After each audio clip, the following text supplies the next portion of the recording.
I want to first say that I feel like that first panel was an outstanding setup for the conversation we're getting ready to have, because they were talking about all the characteristics that you need in a CEO and a leader in order to drive these issues. And I was like, they're talking about Joe.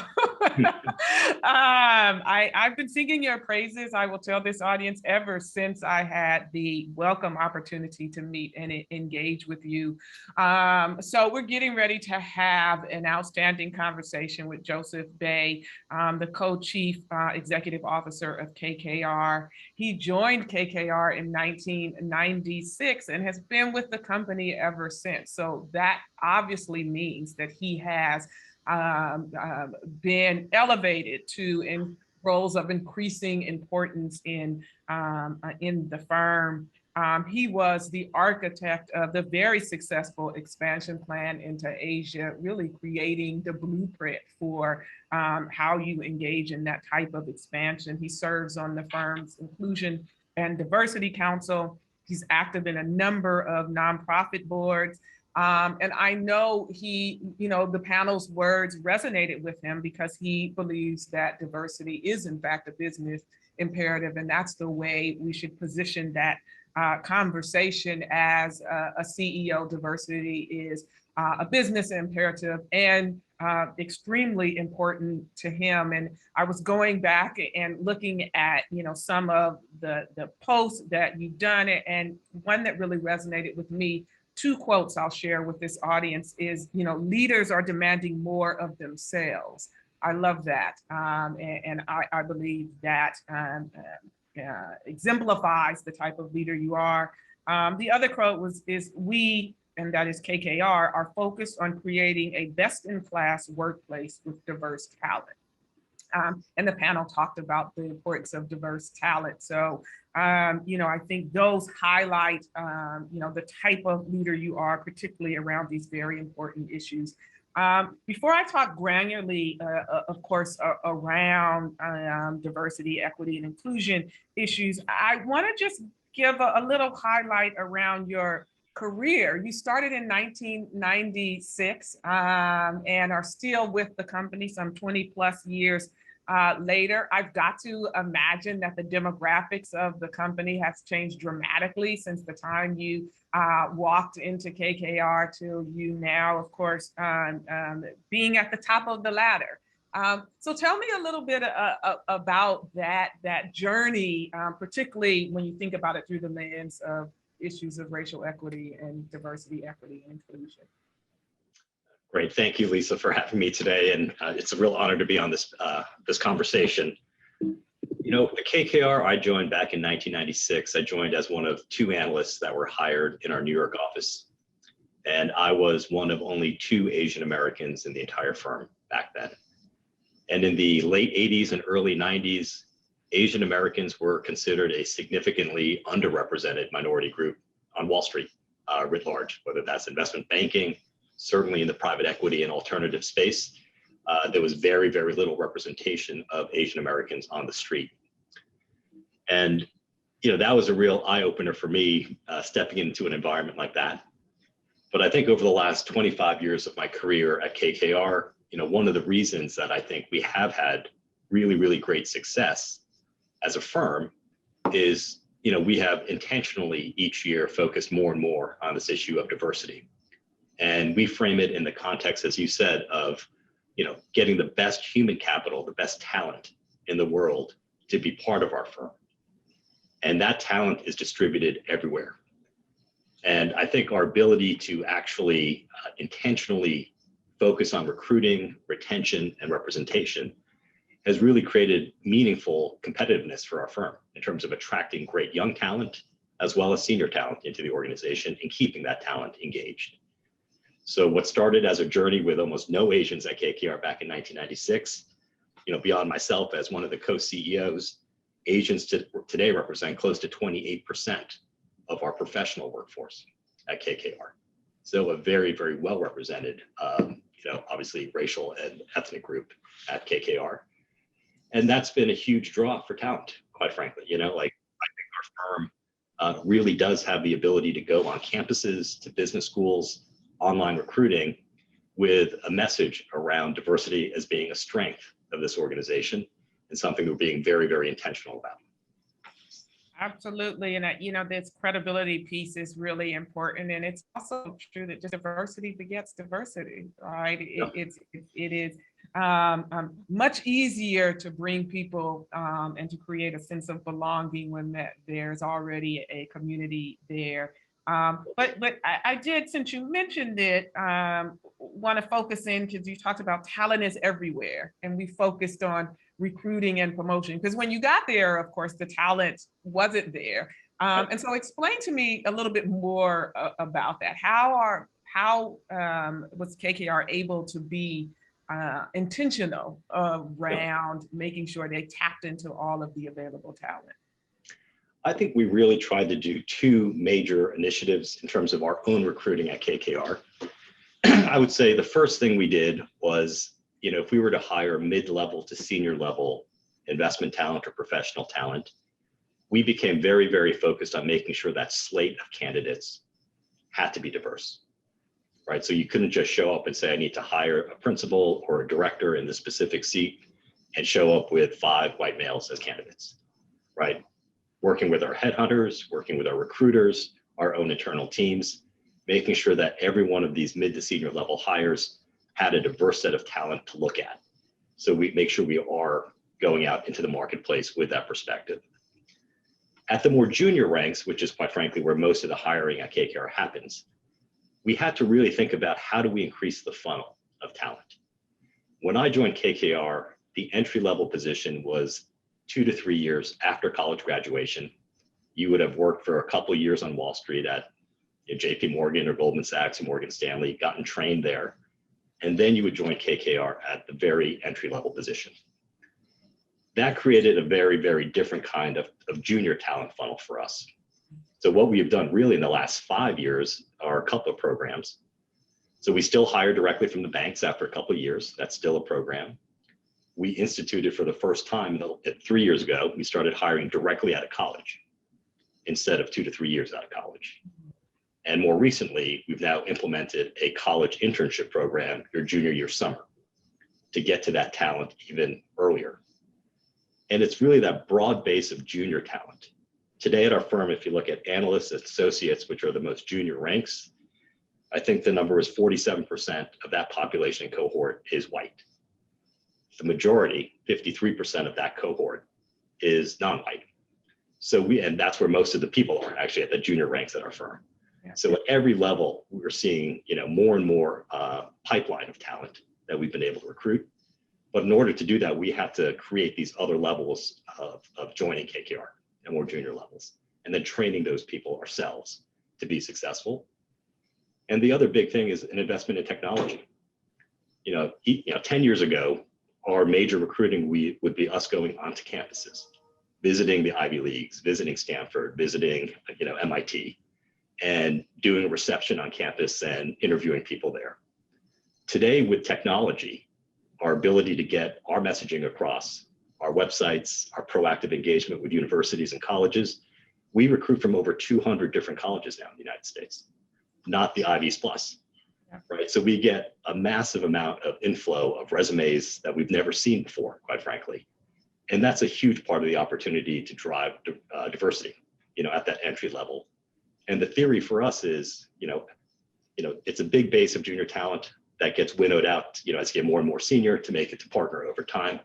But we have that funnel of talent, right, in a much deeper way than we've ever had before at our firm. Yeah, I mean, that is amazing work, and it's intentional work, right, around how because oftentimes these questions of diversity, people respond by saying, we absolutely are on board, we just can't find people. Right. And I think that your messaging is you've got to go out, right, and create the funnel. So I really love that, that aspect of that conversation. It's real.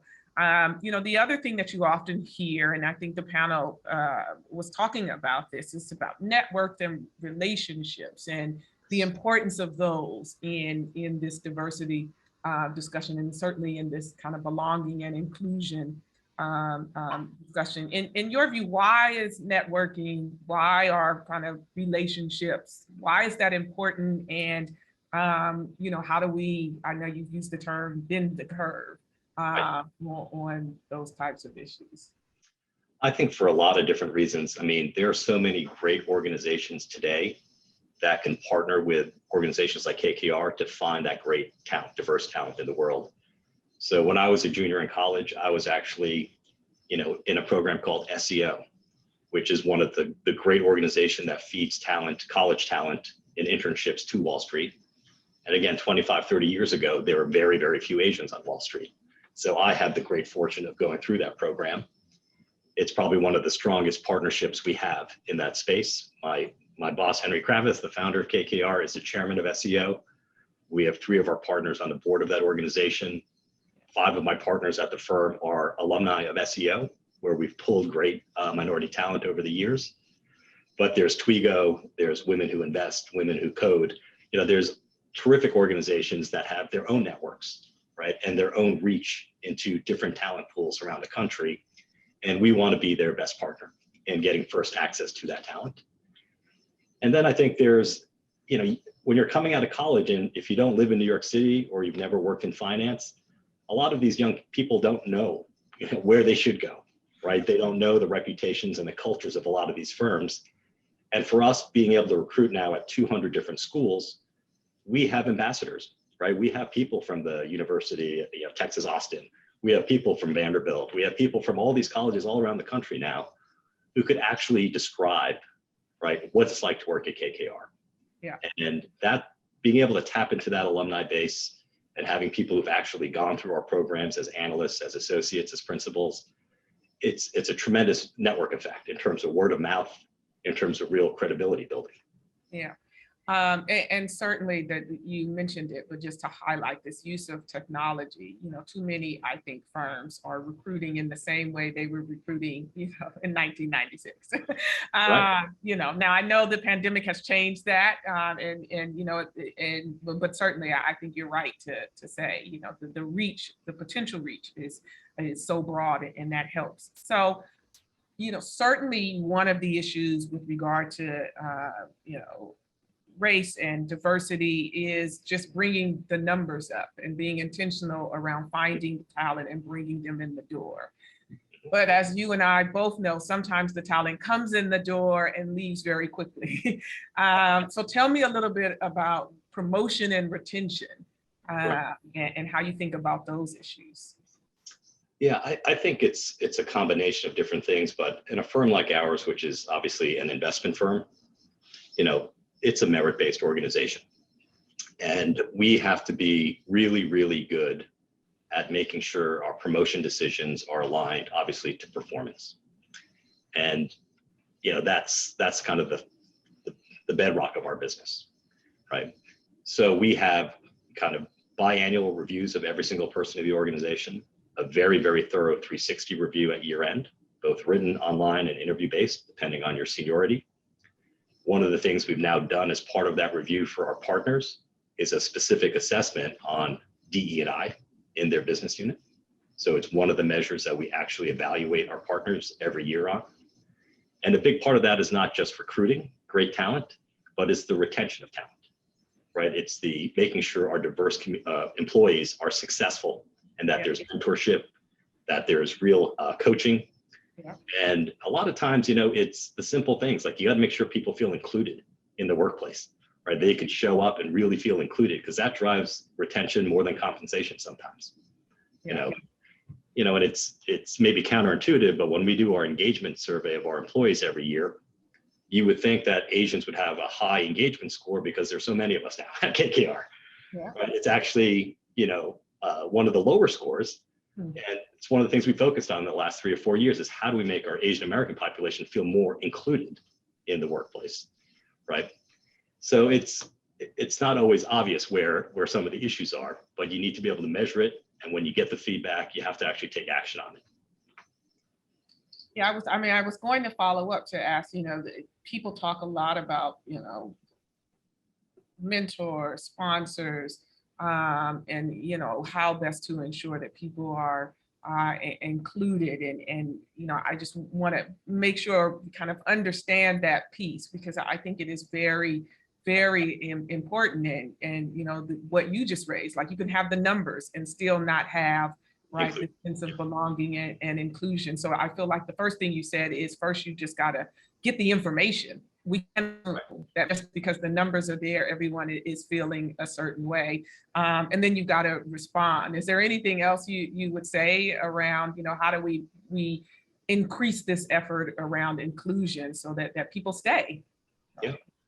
Listen, again, I think a big part of it is not so much the formulaic programs we do, but creating the opportunities for us to get the mentorship on a daily basis.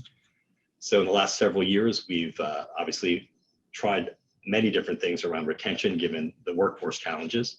Mm-hmm. One of the things that has been really, really terrific is we've expanded our inclusion networks. So, our ERGs for our Black employees, our Hispanic employees, our Asian American employees, our gay, lesbian employees, women, veterans at our firm, all of those networks inside of KKR are super helpful in terms of just finding each other and finding informal mentors in many cases as you're part of these initiatives. And certainly within specific business lines, if we have a star performer or someone who might be struggling, we will be intentional about saying, okay, maybe we should give you a formal mentor. And that might be someone outside of your business unit that you could just have an honest conversation with. But our firm is only 1,800 people globally, right? So that's the number of people we have at KKR. I think we're at a size and a scale where we can still do that with a lot of focus, right? If we were 10,000 people, I'm sure it'd be harder for larger organizations to make the same kind of focused investment. Mm-hmm, mm-hmm. Yeah, no, I agree. Well, what every organization has is usually a board. Yes. So let's talk about board diversity, right? In your opinion, what are the benefits? Why should we focus on board diversity? Yeah, again, I think ultimately it comes back to the business case for why diversity is good for the performance of the business and really great for our investors, ultimately in terms of delivering better returns. Yeah. And when we think about diversity, I think there are really two great things that happen when you have the right board diversity. You typically get more perspectives, different perspectives, not the same perspective at the board level. And in our business, that's so important that we want to hear all the different reasons why we should or should not do something, to debate strategy, to debate M&A opportunities, mm-hmm. right? You want that diversity of opinion at that board level to drive the best thinking and the best decision-making. Same thing at KKR on the investment side, like that diversity helps us make better decisions. And especially at the board level, I think on the last panel, someone said, setting the tone from the top is super critical. Yeah. While the CEO clearly needs to be someone who carries that tone from the top, I think if you have a really diverse board, a super high quality diverse board, that also sends a signal to the organization in a very, very powerful way in terms of the benefits, but also in terms of the quality of the talent, right, at that board level. So it's been one of the initiatives that we've been pushing at our portfolio companies, mm-hmm. as well as our own public company board. And it's a real work in progress. I mean, I think the risk sometimes is, people are trying to check a box, right? They want to show the numbers. And I think that's a very dangerous path to go down. For us, we try to start with the substance of what skill set do we need on the board? Do we need someone who's a technology expert? Do we need someone who's really good at cyber? Do we need someone who's really excellent at sales and marketing? So we try to identify the business need first. And then just like recruiting for KKR, we say, let's get, the broad palette of who's out there and make sure we have a slate of candidates that are really expert and can add value to this board, but that we're interviewing, a really, really diverse group of people to make that choice. And, that mindset for us over the last several years has produced, honestly, a pretty big change in how we think about board composition. Yeah. Since the beginning of 2020, really right before COVID, if you will, we've added a little over 200 diverse directors to our portfolio companies around the world. We have around 100 companies in our portfolio. So on average, you can think about 2 additional diverse directors per company. It's not 2 per company. Some have 4, some have 1, but there's been a meaningful push in that direction. And we're trying to build on, that success. It's easier for us to do that when we have control of the company, ownership control, so we could drive these decisions much more proactively. But many times we're minority investors in companies, or it's a founder-led company, and that sometimes takes longer in terms of making the business case and finding the great people to go bring onto that board. Yeah, I mean, I love you said so much there that I just want to highlight for the audience. You know, I was actually at a talk yesterday, and we were talking about private equity and the role they could play in this space. And so just hearing you talk about the role you've been playing at your portfolio companies, you and KKR have been playing at your portfolio companies, it's actually very meaningful, because there are these private companies that are outside of the purview, if you will, of kind of public pressure. So where is that pressure going to come? It's actually going to come from the type of intentional work you've been doing. So I think that is really, really outstanding.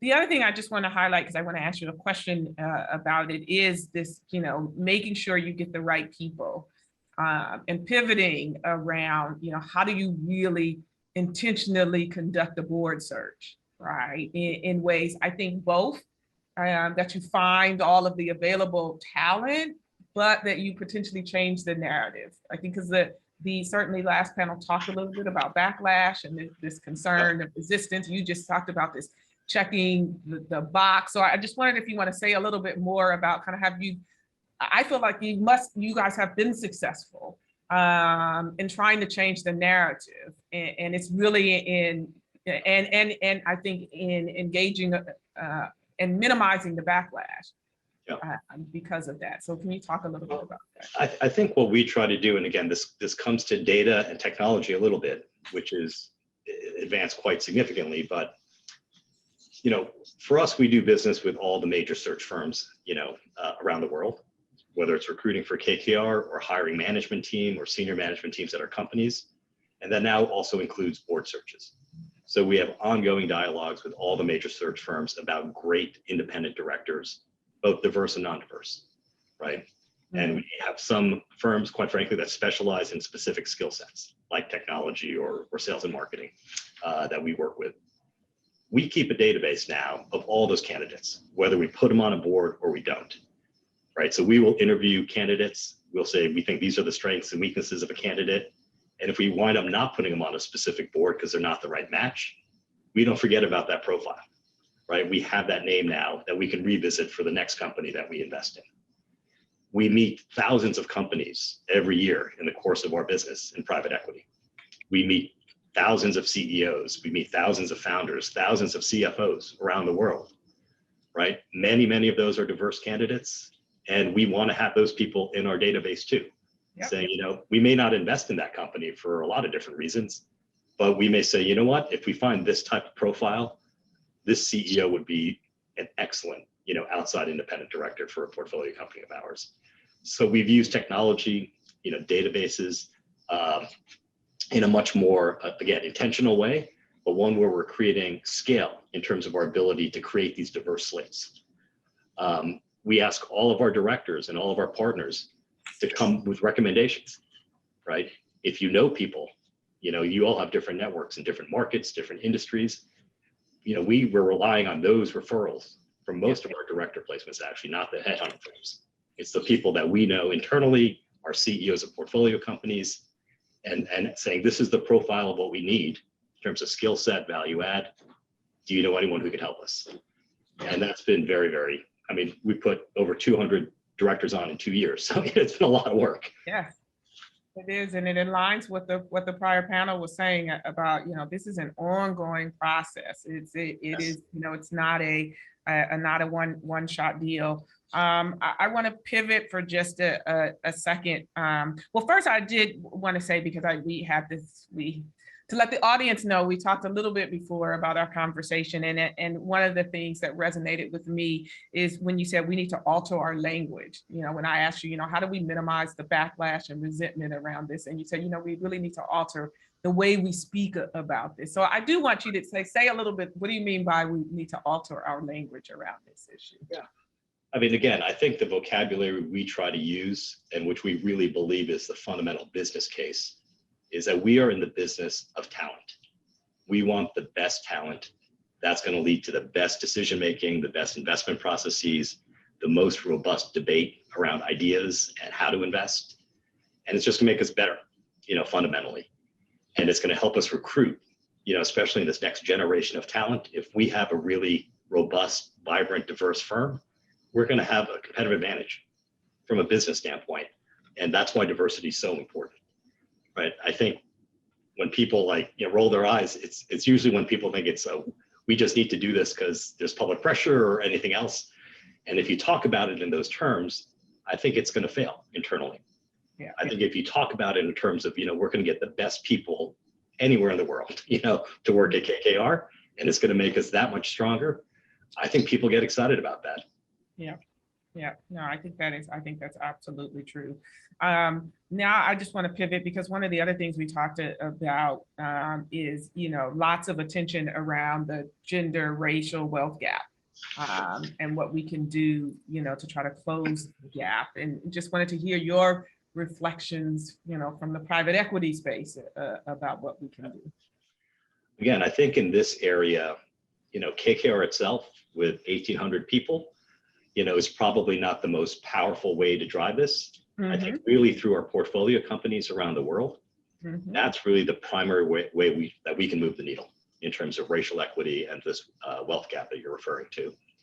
Just to put it in perspective, we probably have at any given point in time somewhere between 800 to 900,000 employees at our portfolio companies around the world. So that's a very large population, right, to make an impact. One of the key programs we've been actually experimenting, and now we've rolled out to every one of our private equity investments in the US, is our broad-based ownership program. So when you think about the wealth gap in America today, a lot of people, debate minimum wage, a living wage, right? Whether it's $12, $14, $16 an hour. That's obviously very important in terms of living day to day. It's not going to bridge the wealth gap in America when you just talk about wages. In our experience, wealth accumulation is really about long-term savings and ownership, equity ownership. So the program we started rolling out around 8 years ago in our industrial companies, this is with factory workers, manufacturing workers, is broad-based ownership, where we would push equity down to every single employee in the company. Private equity historically has been very, very much about this alignment with senior management, right? Very substantial equity packages for the C-suite, the CEO in particular, to align performance for shareholders. I think this broad-based ownership is really taking that same insight and saying, if we push ownership to every single employee of the organization and really have an engagement to give those employees a voice in the business, that's a way that we're going to drive performance. We're going to drive retention. We're going to drive loyalty and engagement at the companies. And in terms of racial equity and this wealth gap, most of the junior or lower earning income people in most companies in America, have a greater percentage of minority workers, right? So this has been, I think, one of the most powerful ways in which we think we could bend the needle or move, bend the curve mm-hmm. in terms of the wealth gap. You have people making, $30,000, $40,000, $50,000 a year who are equity owners now in a business. And when we sell the company or we take the company public, they might make $50,000 to $100,000 a year in terms of equity value appreciation. And those types of numbers in the context of the average American, right, who a quarter of all Americans have zero savings, absolutely no savings, right? 40, 45% couldn't come up with $400 for an emergency, right? But when you give them equity, right, and that equity is not in exchange for wage concessions or benefit concessions, we're not taking anything away. When we buy a company, we're saying, in addition to your current job, we want everyone in this business to be an equity owner. Yeah. That program is now something we've rolled across every one of our US portfolio companies. Every new company that comes into our portfolio, we're rolling this program out. And it's actually an initiative that the private equity industry writ large has really been very, very excited about. There's a new foundation called Ownership Works, which is focused on specifically this notion of broad-based ownership in American corporations, private or public companies, and the power it could have in terms of reducing this wealth gap. And I think there are 35 private equity firms that are now members of this organization, because this is something that we can drive, that we could really be proactive in pushing. Yeah, yeah. And I think it shows how much tone and person at the top matters for the willingness to be intentional around this kind of stuff. I see some questions from the audience, so I want to pause here. And one question was, you spoke about the kind of increase in demographics with regard to the Asian American community at KKR. Do you have a sense of kind of where the demographics are with regard to other identities at KKR and how that has changed since the time you came and now? Yeah, I mean, where we have a lot of work to do is obviously with the Black and Latino populations at our firm. The percentages are somewhere between 6 to 8%, depending on what cohort you're looking at today. Yeah. Versus call it 27, 28% for Asian Americans today. Yeah. I think what we've seen is at the more junior levels, again, this is where the diversity of colleges matters, right? We are able to recruit now at historically Black colleges, at other colleges in the South that perhaps historically we were not recruiting analysts from, right? Mostly New England schools or Ivy League schools. And that is starting to move the needle for us in terms of the demographics of our junior population. And again, I'm very, very optimistic that over time, it's not going to happen overnight, but if you look forward 5 years, 10 years, 15 years forward, the trends that I lived through at KKR with Asian Americans, we're going to see meaningful progress with our Black and Latino colleagues as well. Yeah, yeah, and certainly if you continue on these intentional strategies, right? Because that is the key to the driving of the change. Another question I got is just, how do you think about DEI issues and their connection, I think, to substantive issues? I think this is the question, issues of strategy pertaining to avoiding certain environmental concerns or climate change issues. Like how does DEI link to, I guess, maybe other ESG issues that are in the news today? Yes, so we have a very substantial focus on climate and energy transition. Our firm is one of the largest investors in renewables in terms of energy, solar, wind, geothermal, across the world, quite frankly, not just the US. So there's a big role for private capital, just given the magnitude of investment need to drive this climate change and energy transition. So that's a part of it. We have a focus on things aligned with the Sustainable Development Goals. So it's not just climate, but it's things like financial inclusion. It's about workforce retraining. So we have a growth fund called our Global Impact Fund that invests specifically in those types of businesses. And that is, again, a global business. And then there's part of our infrastructure business that's not related to specifically energy, but to environmental issues like water, water problems in different countries, building out water infrastructure in different markets. So there's an entire ecosystem within our firm that focuses on it.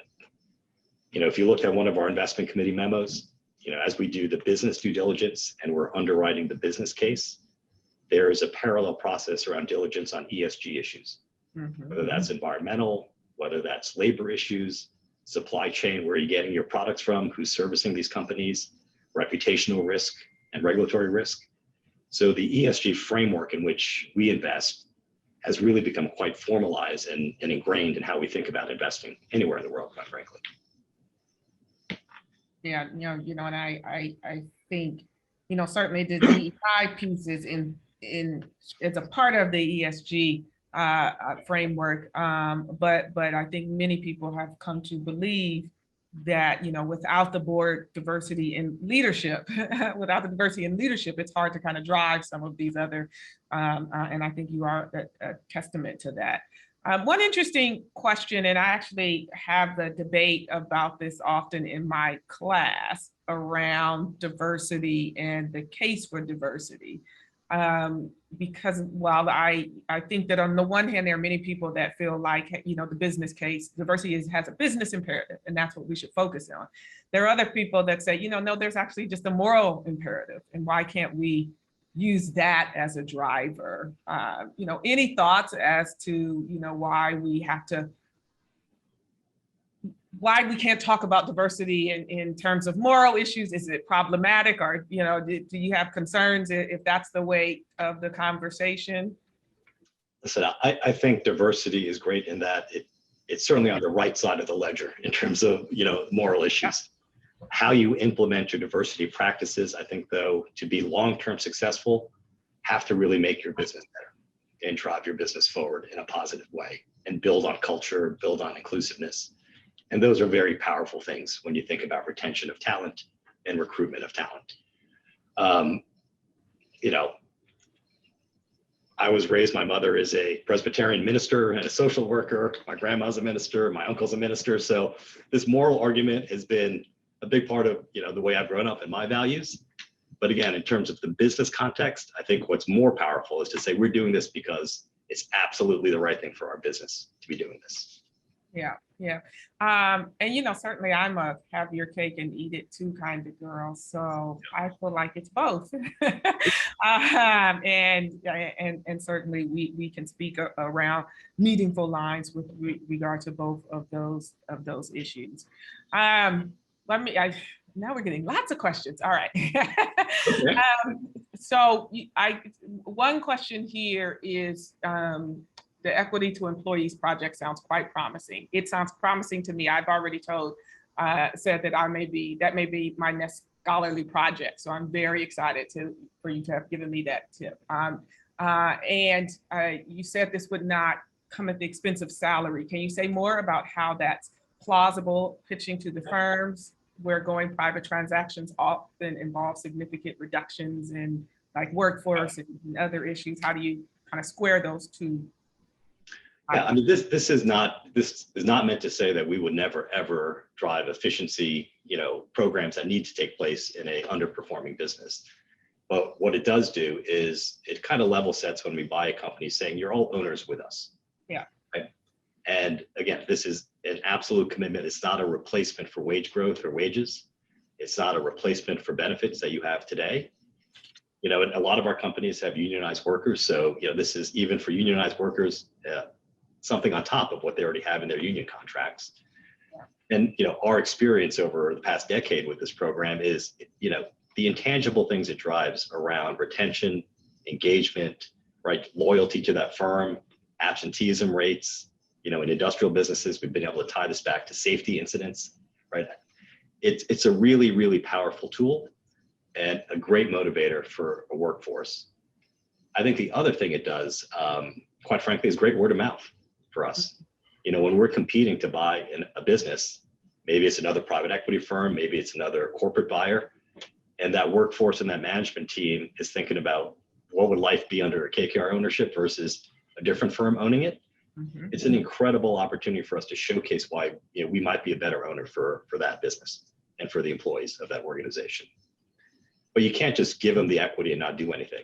I think one of the practical lessons we've learned is a big part of the success and having people really understand and appreciate what they have in ownership is financial literacy, right? Talking to them about not just what owning stock means and when you get potentially cash out of your stock 5 years down the road, but really, financial literacy about their own balance sheet, right? In terms of their debt, some of the things that they're struggling with and how impactful something like this could be for them if they're able to unlock it over time.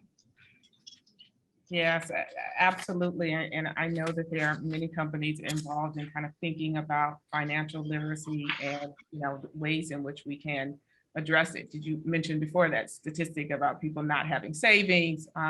All of that is I agree, hugely important, in this, with regards to particularly this issue about racial wealth. Yes.